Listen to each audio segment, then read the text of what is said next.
Hi, for those who have just joined, welcome. We will wait just a little bit longer just to make sure we have critical mass before we kick off. But we won't be too far past the 10 a.m. Pacific start time.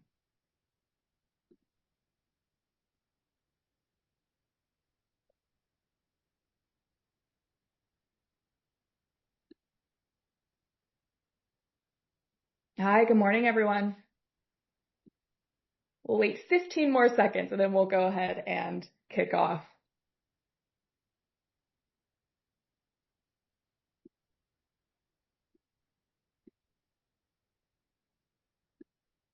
All right, let's go ahead and kick off. So hi, everyone. Welcome to the Ask Me Anything Keys to a Winning Ignite proposal session. My name is Beth Vacareza, and I'm a part of, happily, the NASA SBIR Ignite team through my work at BMNT, where we help startups navigate SBIR Ignite and unlock commercial opportunities in space and here terrestrially. Before we dive in, a few quick housekeeping notes. So, as you will have heard, this session is being recorded and will be posted to the Ignite website afterwards. Please use the Q&A box to submit questions at any time during this Ask Me Anything session. Please do upvote the questions that you're most interested in, and we'll do our best to answer as many as we can. We fortunately have a great registration count for this session, so again, we will do our best to answer as many questions as we can. We'll be launching also a few quick polls during this session, so please participate. It helps us get to know you and, importantly, tailor these sessions to your needs. And lastly, for more resources and to register for future activity, including upcoming AMAs, check out the Ignite website, which we will post in the chat shortly. So let's turn things over to Haley Dowd, NASA's Ignite lead, to walk us through what Ignite is all about. Thanks, Beth. And just to echo what Beth said, we are very excited that participation is so high in these sessions and look forward to answering lots of questions. So we'll do our very best to provide responses to you today. I first, though, want to go through and give a little overview about what SBIR Ignite is and what it isn't, so that it hopefully answers some of the questions that you may have about what we're looking for this cycle and how you can be more successful when you submit your proposals. So next slide, please. So just to get started, since we're hoping to pull in as many new firms as possible to this opportunity, kind of want to level set about what the SBIR and STTR program is all about. These are special programs that are set aside for small businesses in the United States to do research and development on technologies for the federal government. And these are congressionally mandated programs, so we have requirements on how much money we should be spending to develop this research. And there are multiple agencies that have equivalent programs. So I know as you look at subtopics for NASA, sometimes there are great fits for your technology, and then other times there are not. So if you look at SBIR Ignite this time and don't see something that is a good fit for your firm, I highly suggest that you look at other agencies' opportunities to see where you may be able to submit a proposal, because DoD has lots of opportunities, as do other agencies. So make sure that if you're not seeing what you need at NASA, that you go look at these other agencies. Next slide. So I know there are a lot of questions about how NASA SBIR Ignite is different than the NASA SBIR and STTR solicitation that is traditionally released in January. As the solicitation development lead for NASA SBIR, I'm like really acquainted with those differences. So I want to walk you through some of those so that you can kind of understand what we're looking for in Ignite, how that differs from mainline SBIR, and what that means in terms of the proposal that you develop. So to kick us off, one of the biggest differentiators for SBIR Ignite is it tends to be a smaller cohort. So for mainline SBIR, we typically make about 250 Phase 1 awards every year. For Ignite, we have a much smaller cohort. So that has been historically 9 to 12 awards per year, but we're expecting for 2025 for that number to be 15. There's a really important reason why that number is small. I know sometimes that can make you a little nervous when you're developing your proposal, but we have a lot of touch points and take a lot of personal care with these contracts. So we keep that group small so the cohort can build community within that annual Phase 1 group, and we provide a lot of support along the way. So it's a great opportunity for you if you want to be involved with a high touch point type opportunity. The other very large differentiator is that, and really the most important one, is that it's focused on commercialization. So a lot of times with our mainline SBIR opportunity, we expect to have technologies that hope to find their landing place at NASA. But for Ignite, we are looking for technologies that are going to find their final home in the commercial market. So it's very important to us that firms understand how they're going to get their technology into the market, and are able to quickly develop their technology to get there as soon as possible. So we consider that goal during the entire solicitation development process. So that is a consideration when we're doing our marketing. As we identify topics to include in the solicitation, we do a lot of market research to understand where NASA investment can make a difference in those markets.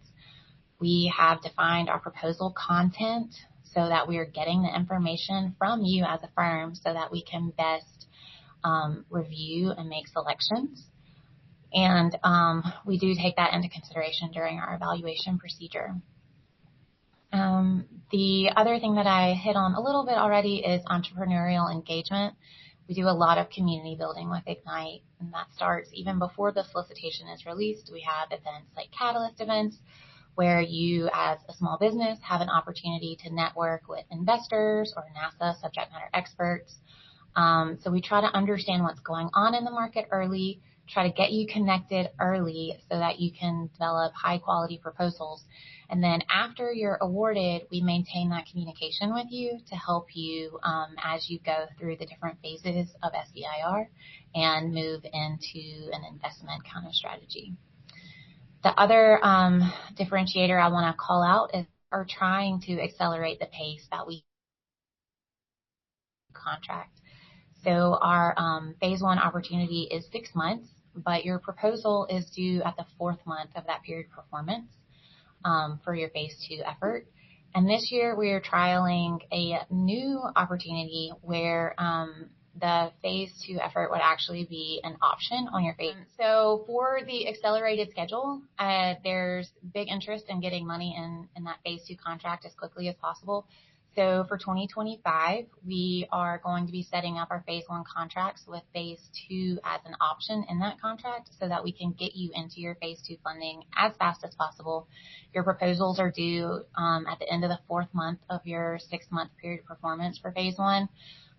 So the goal is to not have any gap in funding between Phase 1 and Phase 2, because I know that is a big concern. The other thing that we do for Ignite is try to have a shorter than 24-month Phase 2 period performance, because we want to see your technology in the marketplace really quickly. So we really encourage shortened period performance for Phase 2. All right, so what does this really look like, and what are the dollar amounts, and how does all of this work? So for Phase 1, it's very much about idea generation. It's $150,000 for 6 months. Like I mentioned, you quickly move into Phase 2, which is $850,000 with a maximum of a 24-month period performance. With Ignite, you're eligible to participate in all of the supplemental programs that we have. So you have an opportunity to participate in I-Corps. You'll see that in your application as you prepare your Phase 1 proposal. You also have the opportunity to request TABA funds during Phase 1 and Phase 2. And that's also available in your proposal package as you start preparing that. Then after you complete your phase 2 award, you can move into phase 3, which is commercialization. So that would be money that's coming from NASA or another agency that is non-SBIR funding. At this point, we also have, if your technology is not ready for the market yet, but you need a little bit more development and you have investors that are willing to put up some cash as matching funds, we do have opportunities such as the phase 2E or phase 2 sequential, so that you can get into a little more research before you get to market. But we really hope with Ignite that you can bring in matching funds potentially and keep moving towards that commercialization goal. All right, so who is SBIR Ignite for? Who should apply? Who's a good fit? We are definitely looking for firms that are working in the priority technology areas that we had included in the solicitation. Those were released a couple weeks ago, so hopefully you've had time to review those, and then the solicitation was released yesterday. So you've had an opportunity to kind of look at eligibility information and see who this is all about. Also, we are looking for firms that have had interest from investors or can show proof of investment. So that is an important thing to consider as you're preparing your proposal. And then we also love to see first-time applicants as well as return entrepreneurs. So it's really about looking at whether or not you think your technology is going to go to market, commercial market, and if it aligns with our subtopics that we've included this year. So this could be, you could be a university spin-out, you could be a venture-backed startup, or you could be brand new to NASA and have a lot of questions about how all of that works. So hopefully, as you read through the solicitation, you'll understand a little bit more about what it is exactly that we're looking for and how you can participate. And then in the next 3 AMAs after this one, you'll get a little more information on the technical side to help you with your application. Next slide. Hey, relevant to who should apply, there's a question that says, can we apply to Ignite if we already have submitted a regular or mainline SBIR phase 1, which is still being reviewed? Yes, you can. You would need to include in your proposal the information, and there's a specific location to put that in your application, information about essentially equivalent work that has been proposed, and update us on the status of that. So timeline, we talked about the topics being pre-released in mid-May. The solicitation is live now. It was released yesterday, and we have these series of AMAs over the next 2 weeks to help you prepare.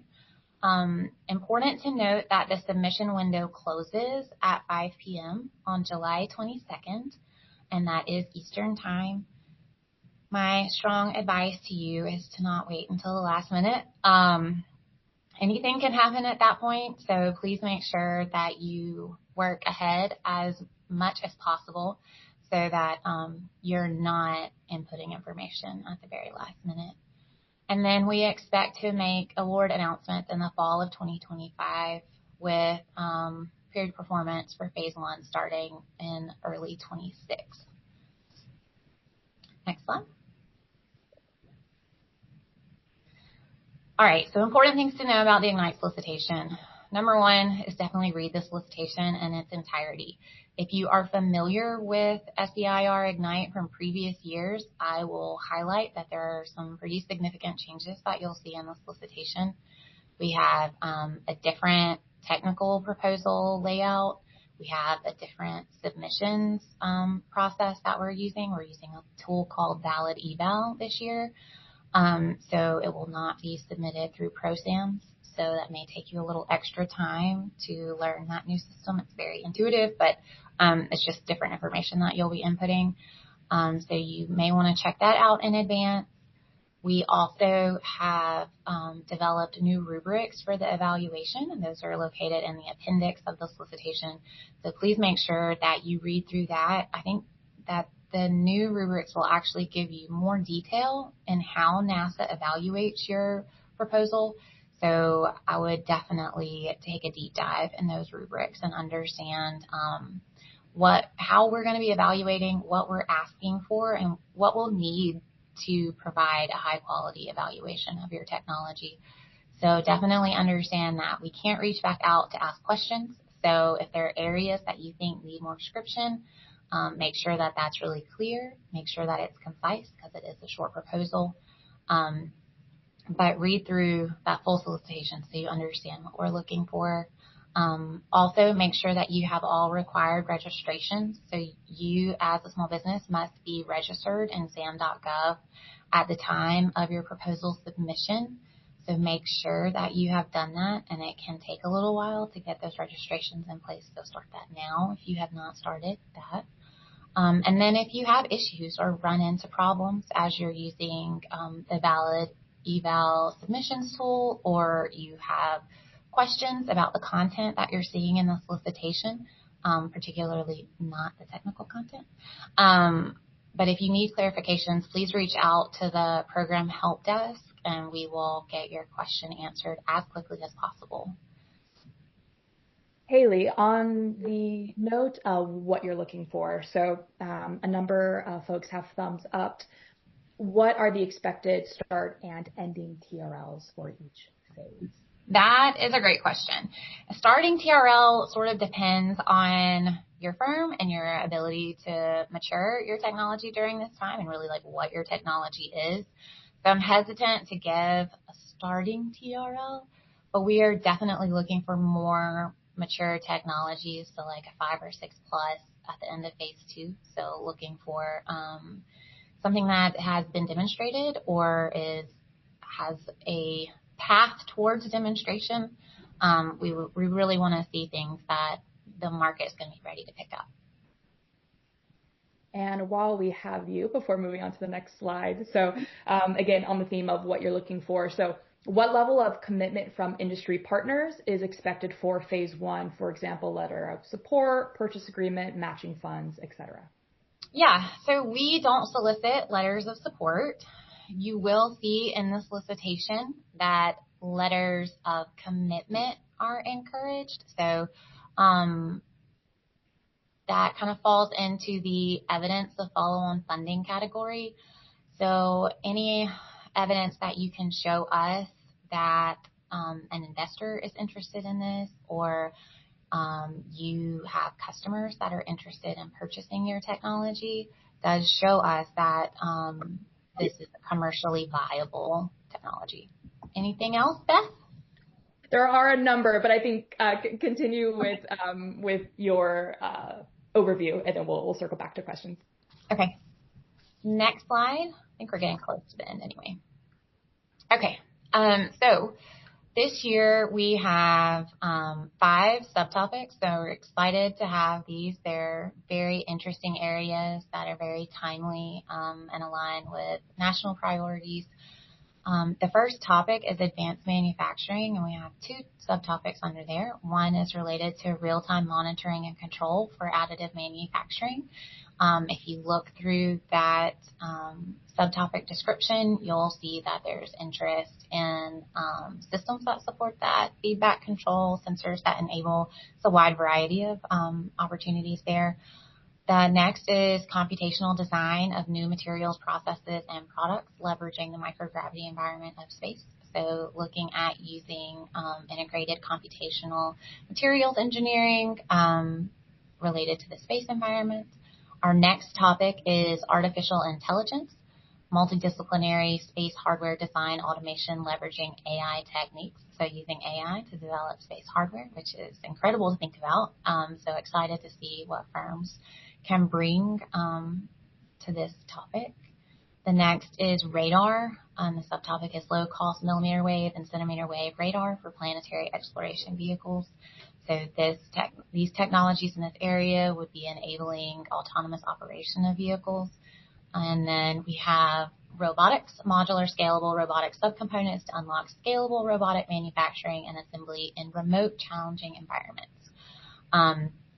So if you read through that one, you'll see that NASA is looking for these modular components to support robotics development in space to enable things like construction or other activities.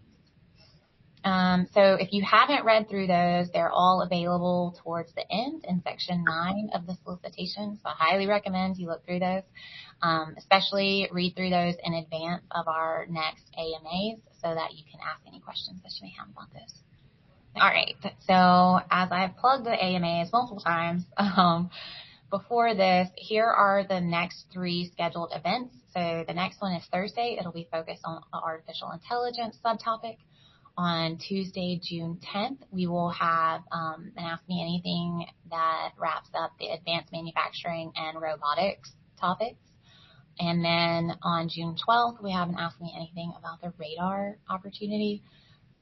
If you would like to register for those events, you already know how to register if you're at this event, but all the links for those are at the SBIR Ignite website.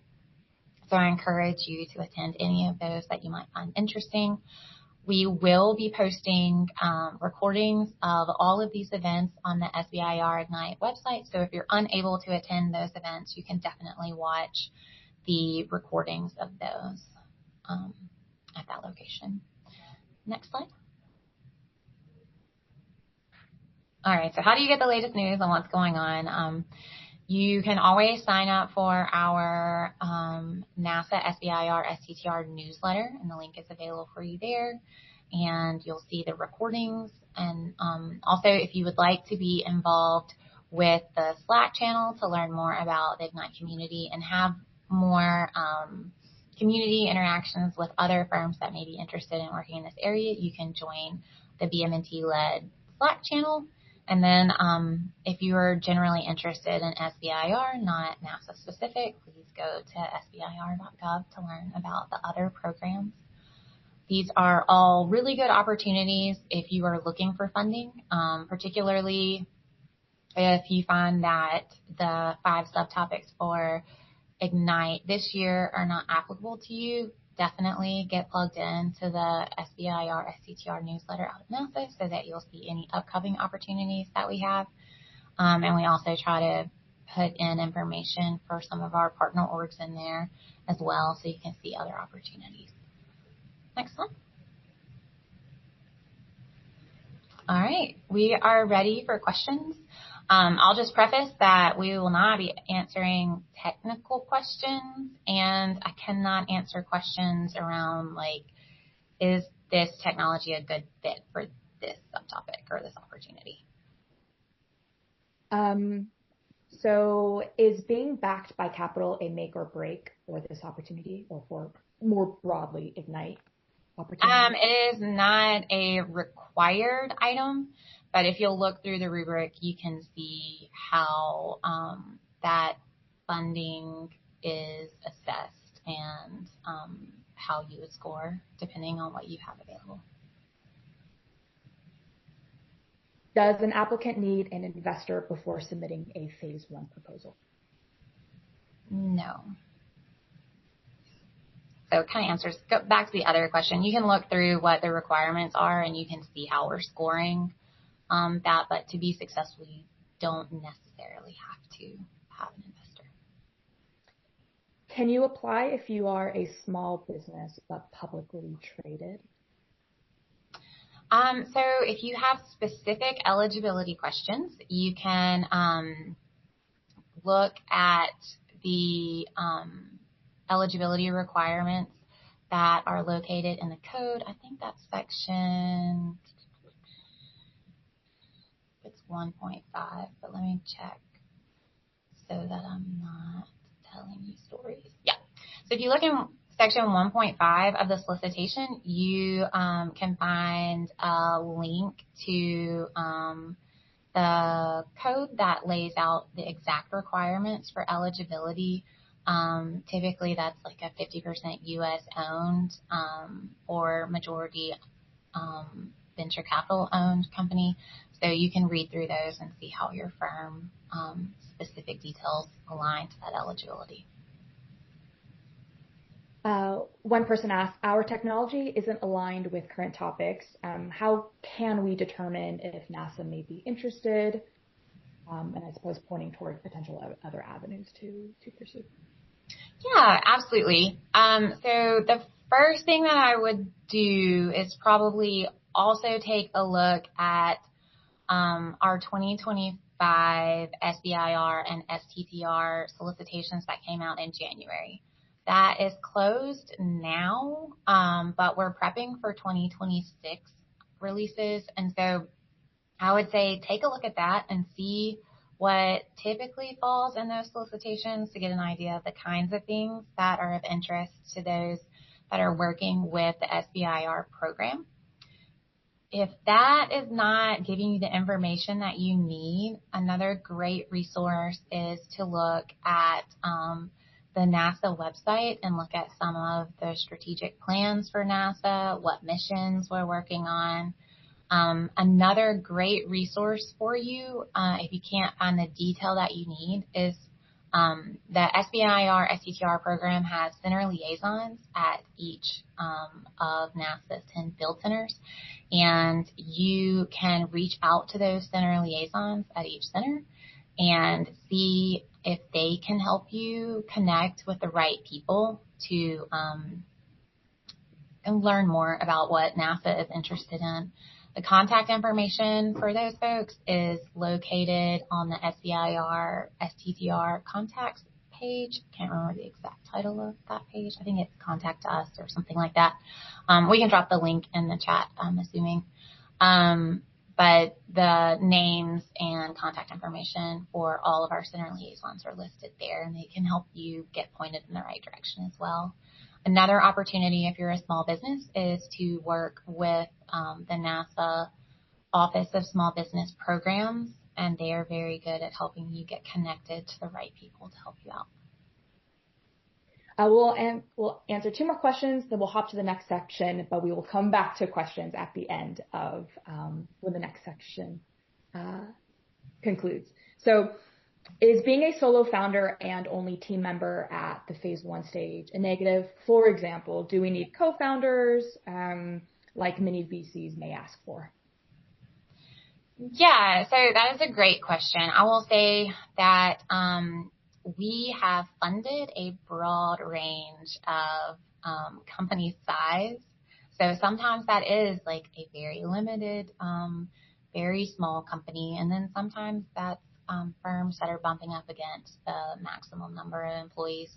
So I would not say that it is inherently a detractor from your proposal. And can we submit to multiple topics? You may not. So a firm may only submit one proposal to Ignite. You, as the firm, must decide which subtopic you're going to submit to. NASA does not move proposals around between subtopics. So make sure you read them carefully, attend the AMA so you know where you want to point your proposal, and then you may only submit one.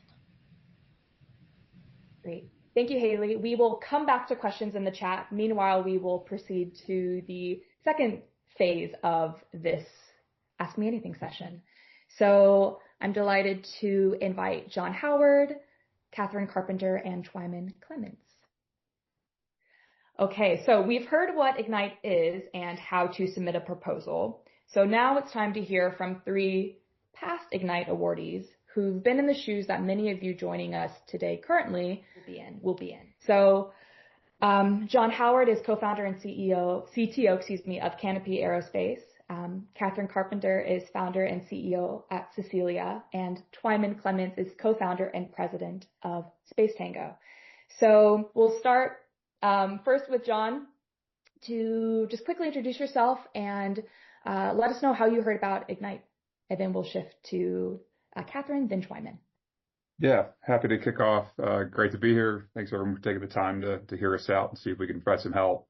John Howard, co-founder and CTO at Canopy Aerospace. I'm a material scientist by training, and our big focus is on high temperature materials, namely ceramics. And we actually got connected to NASA before Ignite ever started through a reimbursable Space Act agreement. So we were working with NASA Ames on transitioning some technology around reusable thermal protection systems, which use ceramics.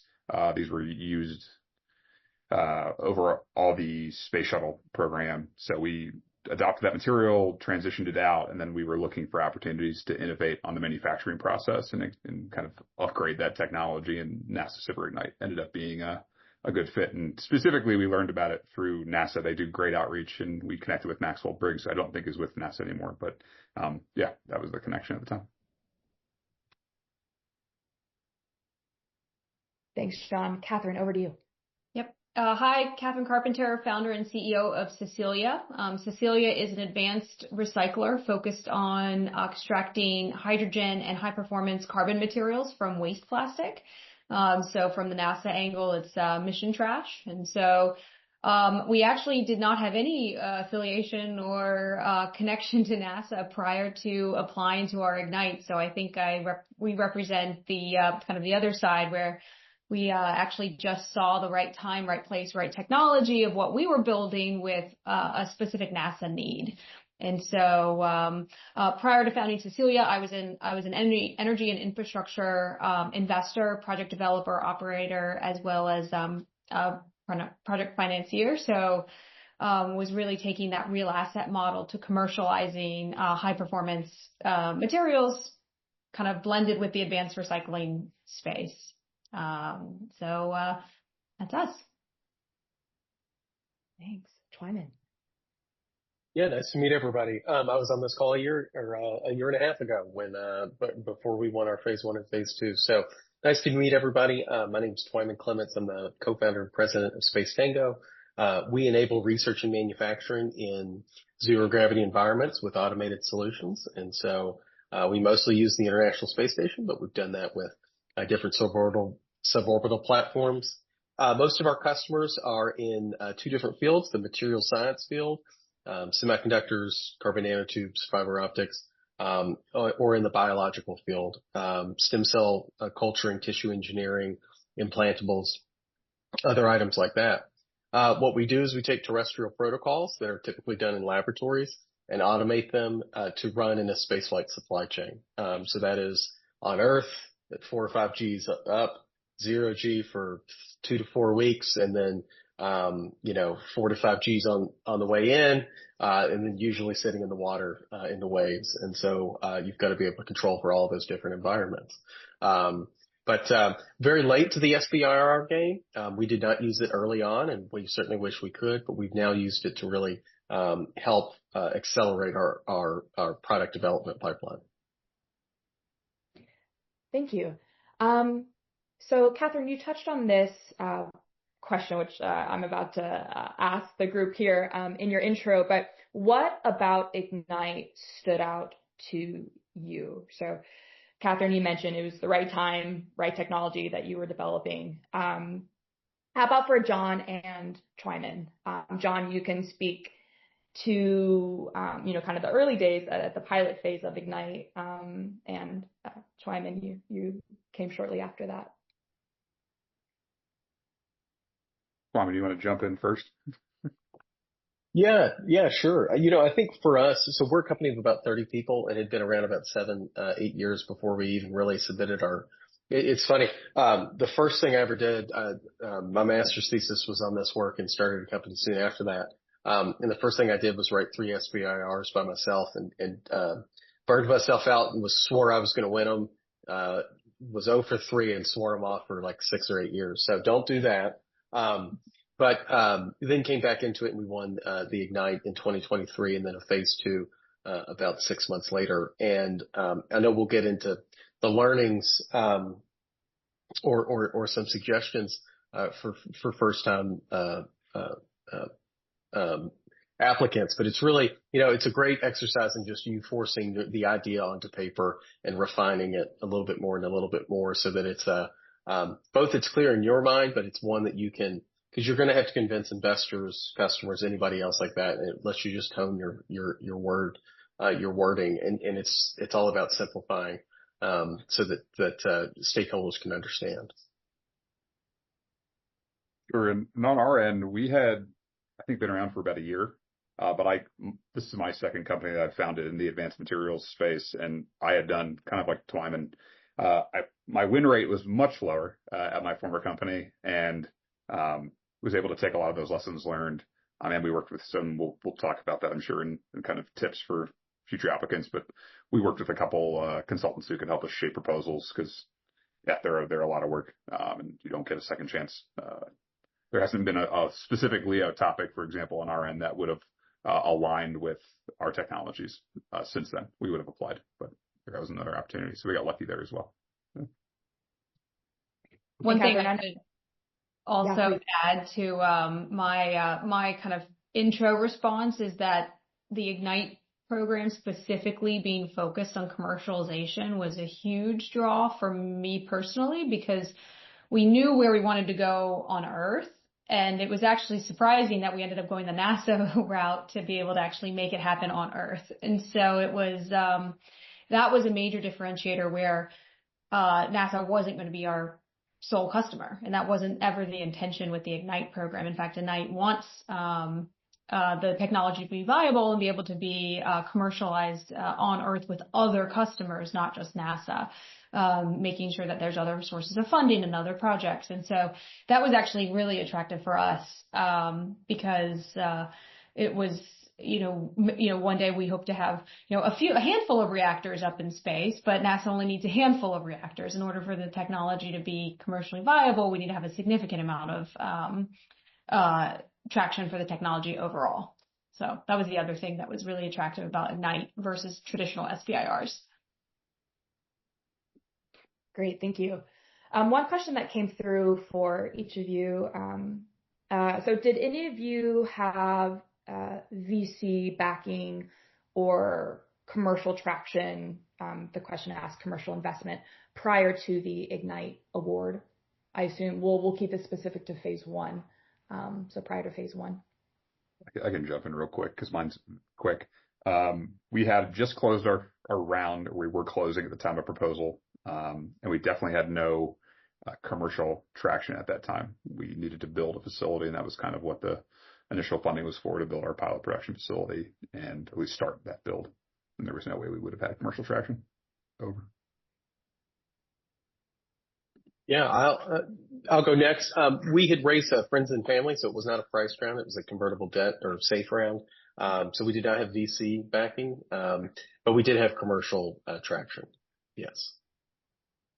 And we were early. We did not have commercial traction yet. We knew where we needed to go and where we want, and that was built into our proposal, but did not have commercial traction, and had not raised a formal round, in the form of safe note. But we did have a convertible note that was a founder note. So I had actually contributed my own money to kind of get it all, the initial research and the initial hiring of, my chief scientist, at the time. So, I'd probably put it akin to a friends and family round, as far as, just the connection, as far as what got us off the ground. And I might add, just to not, it might be similar for you, Catherine. I don't want to put people to the wrong, I don't want to mislead people. We didn't have commercial traction in the sense of like there was no revenue. When we submitted I don't remember if we were able to submit these letters, but we certainly had letters of support from relevant space companies. Some, we'll say more aspirational, earlier stage space companies. We also had some letters of support from more established space companies that might use our technology. And so that's not very concrete, I'd say, traction, like commercial revenue. Well, it's not revenue. But it's commercial traction. I guess that's how we kind of viewed it. And that was kind of how we built up to now we have commercial revenue, and those engagements have materialized, at least some of them.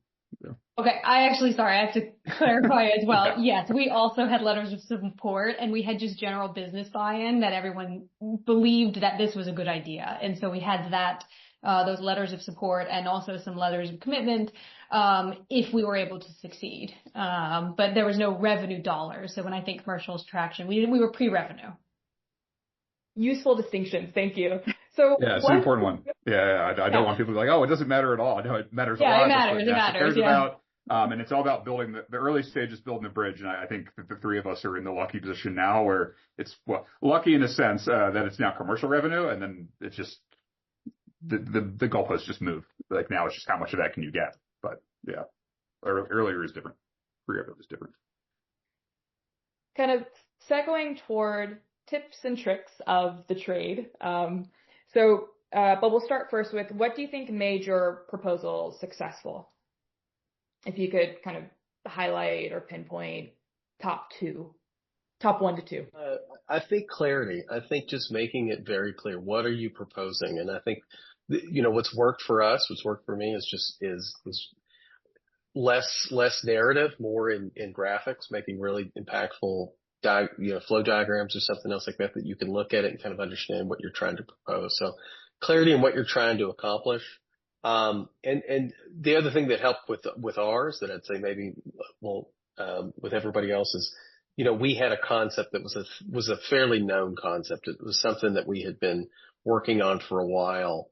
And so it was very familiar. But clarity, I think, is the big thing. But I'd echo that as well. I think for me, the two things are, one, the proposal itself. It needs to be thoughtful, spend the time. Don't just kind of try to jam it together. Take time, think about it, sketch it out, go back, because it is an execution plan, both at the phase 1 and phase 2. How are you going to prove and have it go? How does the narrative of the proposal really show that you have the capabilities and thoughtfulness to actually succeed under the phase 1 scope and then ultimately into phase 2 and phase 2E? And so the proposal is extremely important. I agree on the graphics and narrative and the conciseness. The other thing that I think is really important, and it's very basic, but just make sure that you're addressing a NASA need that they said this year in this subtopic. So you could have the coolest, best written proposal with the most innovative technologies, but if it doesn't address a very specific NASA need, it probably won't be selected. So I think you make sure you're meeting an actual specific need. And then in the proposal, I just make sure, I don't know how much this impacted the selection or not selection, but we did make sure to kind of address, how are we different and how are we approaching it differently than potential solutions that might already exist, and how could this be a step change for that specific problem they see. We had a little bit of a unique history because we, unlike Cecilia, kind of the inverse. We started thinking we would only do thermal protection systems and not having a terrestrial market at all. And now today we've broadened out to diversify because space is a hard market at the time. We spent an entire year leading up to the proposal talking to every space company that needed thermal protection and really talking to everyone in the ecosystem to understand what exactly they need, getting quotes, getting letters of support, doing all of that. It was the only problem we were looking at the time.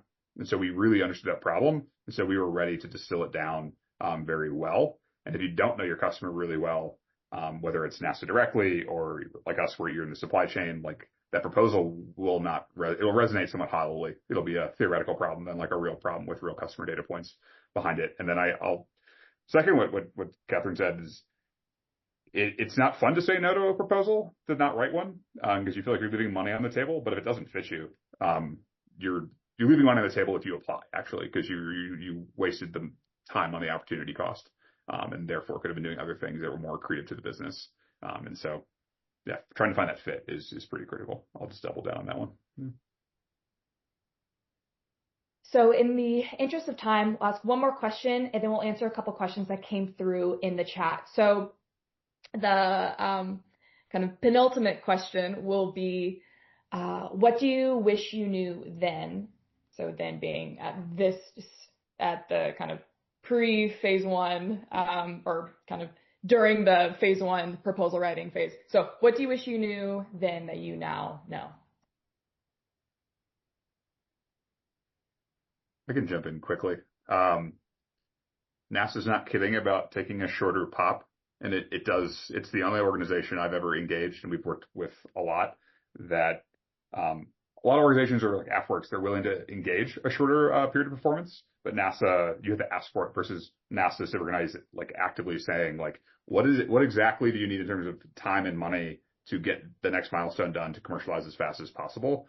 And that means you can accelerate your progress, accelerate time to market. NASA gets that benefit sooner, and that makes you eligible for follow-on opportunities sooner. And we I think, messed that up a little bit with our phase 2 extension. We could have probably executed on that sooner if we had managed that timing. So I think there's some value in roughly mapping out the later stages of what you want to do with those programs potentially, so that you can start executing on that quickly, because it just helps you accelerate. And if you're a VC-backed company, they'll care about that a lot. I think you'll care about that regardless if you're backed by institutional capital or not. But yeah, that was one thing I think we missed and would have managed differently. Say mine, what I wish I knew wouldn't necessarily, the outcome ended up fine, but I would have probably saved a lot of heartache or just stress, which was, so we got our phase 1, our phase 2, and then our phase 2E pretty quick succession. So as soon as we were eligible for the phase 2E, we did pursue it. But we decided to go down to try to raise a venture round for a $375,000 matching commitment. And, so I spent about a year kind of going and leading up to the phase 2E, kind of during the phase 2 proposal, and even in preparing the phase 2 proposal and getting letters of commitment, from the venture community, for the company. But what I realized as we got through and very kind of up into the phase 2E submission deadline, VCs are much harder to really time perfectly for the 45-day window on the 2E. A much better pool of capital is the angel funds. So there's a number of angel groups, and even better if you can go tap into friends and families to aggregate up to the 375K.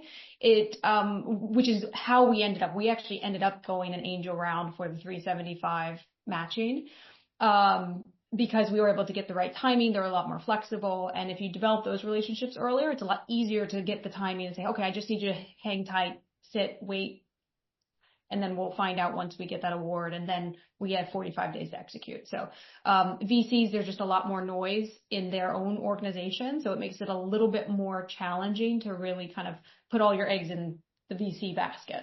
So tap into the whole financing stack, which goes all the way into friends and family, then angels. So angel groups, there's a platform called Dealum, Dealum. That is a platform where you can create a profile and tap into all the different angel networks in the US. So I wish I knew that during my phase 1. Didn't quickly add and say we brought in existing investors. Like if we had brought in new investors for 375K, it never would have happened. Like it's not enough money. The investors know the game now. Not enough money. Yeah. They know it's not enough money. And so they're just going they're not going to ignore you. They're just going to be the lowest on their stack, and it's not going to happen. Like they're going to do other things with their time for larger deals that are more creative. Yeah. Yeah, and I think for me the thing to think through this is not as maybe not as helpful for everybody, but just a reminder as the other two. Really get the IT systems down. I know when we did ours, it was through maybe a little bit different than what the teams do now, and we very much encountered. We had done our diligence and written the proposal, taken our time, really looked through it, but didn't get all the IT systems set up completely. Click through every button to make sure and have the document. And we very much got into like the last hour, formatting, making sure it's saved correctly. Where is it? Things like that. So we'd done most of it, but we had not clicked through every attachment and every checkbox. And that really created a lot of drama. That was not worth it. Great. Thank you. So now we'll take probably 2 minutes, and then we'll bring Haley back in to answer remaining Q&A, to answer a couple questions that came through in the chat. So from your perspective, is Ignite, or still is, a good path for a company that wants to increase customer base outside of NASA? Or did this help? Yeah. So did this help you in kind of business development in conversations with other stakeholders, non-NASA stakeholders? Well, it's fun to announce. We just sold some of our first test articles to a commercial entity that we developed through the NASA program. So we've technically transitioned it in a minimal way. We're going to keep going, obviously, and we'll have more to share later on. But so yes, it can work. I think to a point that I think Catherine raised, like where's your product development roadmap going, and how aligned can you make any SBIR, not NASA SBIR Ignite, any SBIR work for the product roadmap so that the SBIR isn't taking you into an area that you weren't intending to go on anyway for your product development. So you stay true to like what you're trying to do as a business and be intentional about that. I can't answer that question on an AMA, but at least that's good reflective material if you're considering applying or not. Yeah. Yeah, like John mentioned, I totally agree with that. I think that it inherently absolutely helped because it helped progress our product roadmap, which was all the technical milestones that we needed to do to get to the commercial milestones. And so that inherently helped us kind of reach that critical threshold to start really kind of having meaningful business development conversations. Yeah. And I'd say with us, it has helped us with other agencies. So actually the cross development is really nice. So some of the technical aspects and the spacifying of our product is happening through NASA, but developing use cases, specific use cases for drug discovery is happening at NSF. So that then that gets you into another line of phase 2E on that, within that, organization. Great. Thank you. What TRL did your tech start at? So during the proposal process, and what TRL did your product end at? So at the end of phase 1 and at the end of phase 2. And the same question regarding the manufacturing readiness level. I can quickly say TRL 3 to 6 was the move. MRL, I'd have to go review the scale. We haven't addressed that as directly in these programs. Yeah, I don't remember the MRL. I don't remember that actually in the proposal submission. But the TRL, I believe, was 3 to 6, potentially 7. I think we got to 7, but 3 to 6, I think was ours as well. Yep. And same here, 3 to 6. And I don't remember the MRL. So I went first so I could look it back up. We're like a 5 to 6 in MRL. Yeah. I'm cheating. Yeah. All right. Thank you. That we need to jump into answering as many of the remaining questions that we have. So Catherine, John, Twyman, thank you so much for your time. There may be a couple questions in the chat that pop up. So please do hang on to answer those if you have time to do so. But thank you very, very much. That was fantastic. One question that came through. So the focus of Ignite seems to be focused on commercialization of new technologies. So a company asked if we plan to keep the technology in-house to be a part of a larger system that we have, if we plan to keep the technology in-house to be a part of a larger system that we then commercialize, would that align with Ignite's goal potentially? That is a really good question. And I think that would come down to how you can tell the story and how you can address the items that we're asking for in your proposal and in your solicitation and the connections that you can make. So it's like a very nuanced situation there. So I think it would be very unique to your firm. But I would definitely consider how you're telling the story of your development. In the first subtopic of, I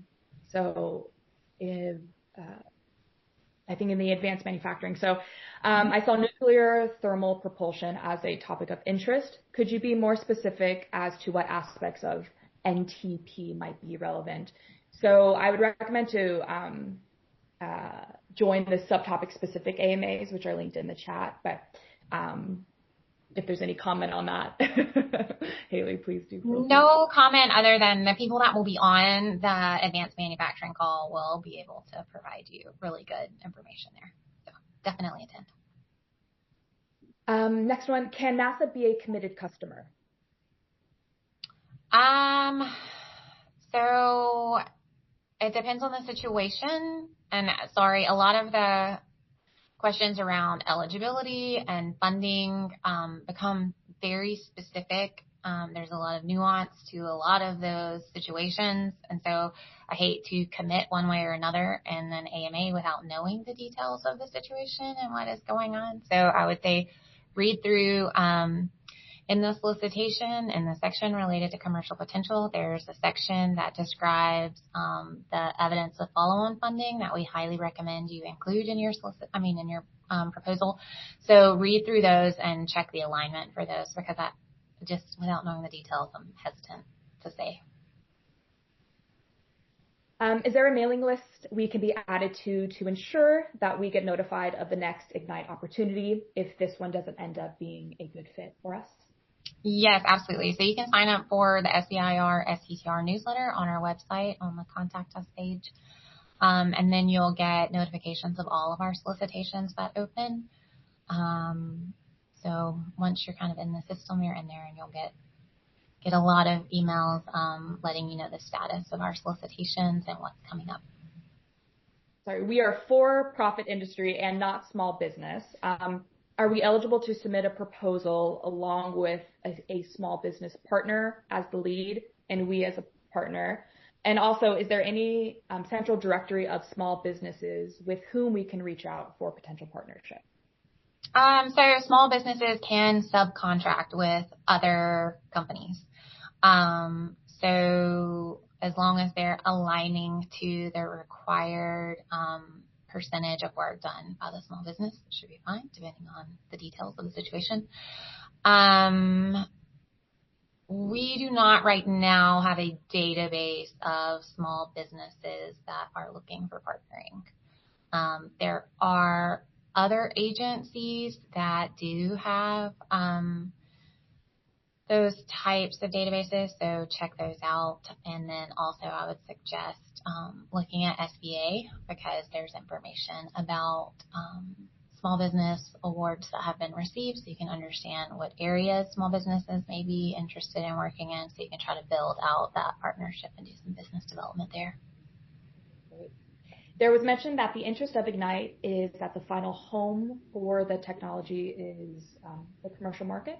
Mm-hmm. Can a portion of the technology be developed to provide solutions to commercial markets while the main objective remains focused on providing solutions for example, NASA Artemis objectives? So we want to maintain always that interest in NASA because the subtopics that we have included obviously meet the NASA needs, so that is very important, but you absolutely need to have that commercialization focus for Ignite. If you are not interested in trying to get your technology into the commercial market, I would suggest checking out our SBIR and STTR mainline solicitations. And we are nearly at time, so we'll try to squeeze in one more, maybe two. Are the entrepreneurial engagements for the community only for those selected or for all interested?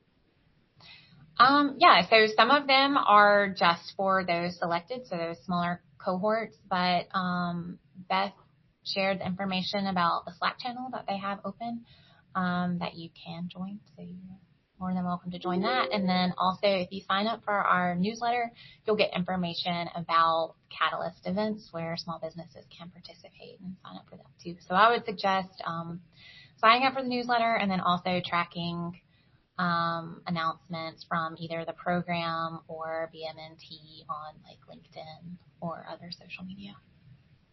Great, thank you. So we are at time. There are still more questions in the chat, so we will be sure after this to have available the Q&A for you to review. Any final comments, Haley, from you before we close out? I would just like to say thank you so much for participating. The attendance was huge, and so I'm very excited about that. And thank you so much to Catherine and Twyman and John for attending today and sharing their insights. That was extremely useful, and it's exciting to hear about their successes too. Excellent. Well, thank you. Thank you all for joining. Again, access the recording on the Ignite website shortly following.